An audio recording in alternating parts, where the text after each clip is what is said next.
You collect what the world throws away. Not trash, not garbage. The things people wish were trash. Tonight, a new box arrives at your door. It's always your door. The wood is cold under your fingers. The label is smudged, but you can read one word: regret.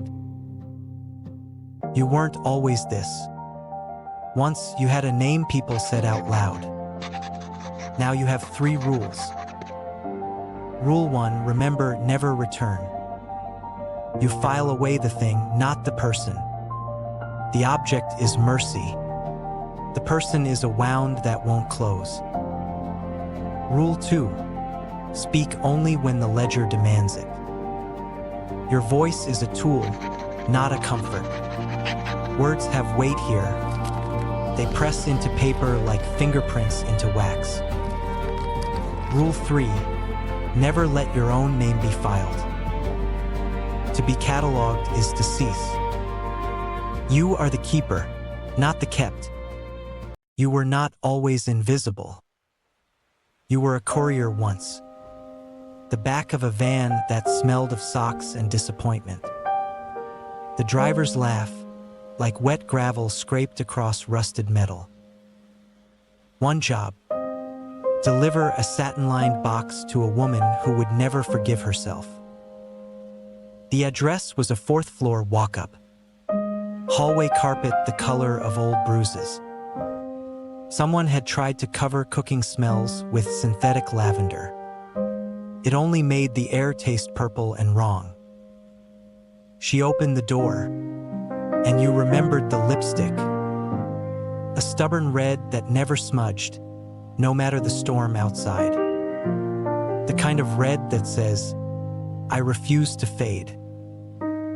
You handed her the box. She didn't say thank you. People never do. She opened it. Inside, a single photograph. Black and white, edges soft. 2 people on a pier, summer clothes, hands almost touching. She pressed it to her chest like a hymn. Then, she tore it.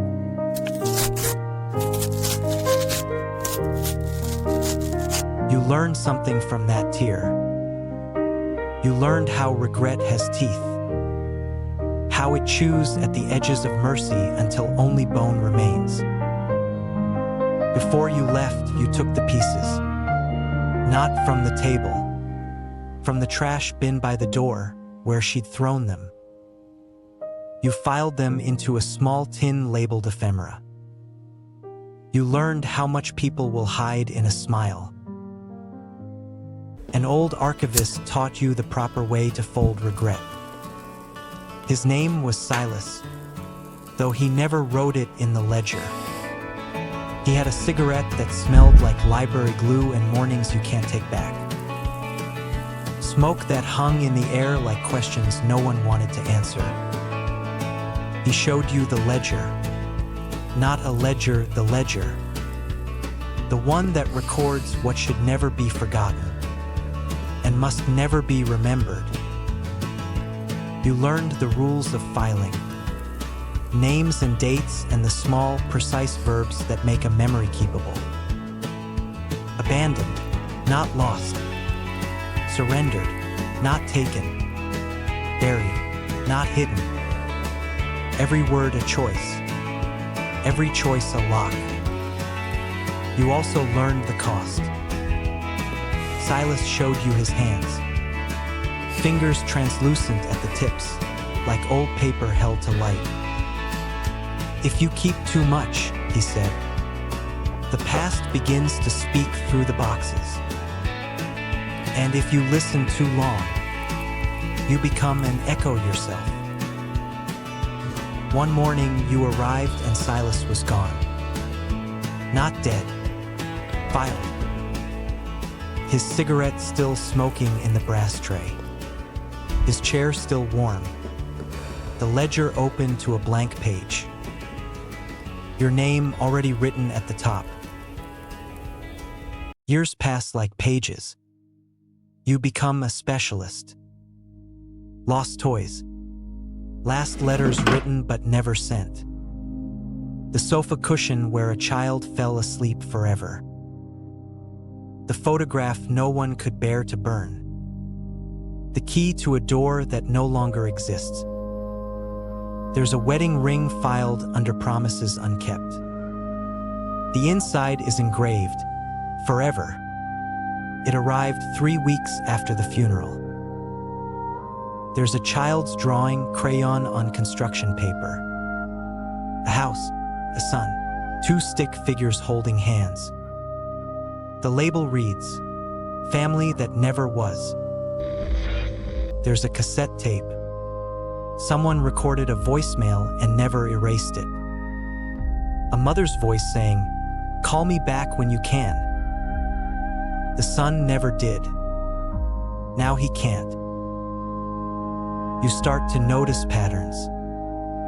The same lipstick shade, that stubborn red, appears in 7 different boxes over 3 decades. A coffee cup, white ceramic, chip on the rim. 5 people filed it, each believing it was theirs alone. Memory is a liar, but you keep its lies anyway. One night, a box arrives that thrums, a real heartbeat under the cardboard. You hesitate before opening it. Boxes don't have heartbeats, but this one does. You pick it up. It's warm, warm as skin. Warm as the moment someone decided not to use it. You open the lid. Inside, a small brass key, engraved with one word, "Someday." You imagine the doors it could unlock. A conversation never started, a trip never taken, a life never lived. The ledger requires a label. You write, choices you ran from, but your hand hesitates over the file drawer. You could return it, find whoever filed this regret and unlock their someday, but to return is to undo the ledger. And to undo the ledger is to undo yourself. You remember the woman with the photograph. You remember what returning did to her, the sound of the photograph tearing, like a promise of breaking. Some doors stay locked for mercy. Some keys are filed to save a life. You make your choice. You put the key into the file. You seal it with wax the color of dried blood. You write on the label, "Unlived doors, 1 key. Do not return." Your fingertips, a little more transparent now. Sometimes the ledger is a kindness. Sometimes you are the mercy no one asked for. Years of filing make you invisible to the living. You walk through markets and no one sees you. Children look past you at nothing. Dogs don't bark. Cats sit in your lap and their owners think they're sleeping on air. You catalog the world's texture. Their small betrayals, their apologies folded into paper, their courage filed under lost things. But one evening, a package arrives addressed to you, not to the archivist, to your name, the one you haven't heard spoken in 20 years. The handwriting is your own. You open it. Inside, a single index card and something else. The index card shows a date. The date the old archivist disappeared. The date Silas became a name you couldn't find in any drawer. Beneath that, a question in his handwriting. Did you keep me too? You go to the ledger, the master ledger that records every keeper. You find the page where Silas's name should be. It's blank, not erased, not crossed out. Blank and as if he was never written at all. You turn the page, another blank line, and another. Dozens of blank lines where names used to be. All the keepers before you, filed away by the ones who came after, and your name still there at the top of your page, waiting. You finally understand the ledger's mercy. To be filed is not to be erased. It's to be kept safe from the teeth of memory.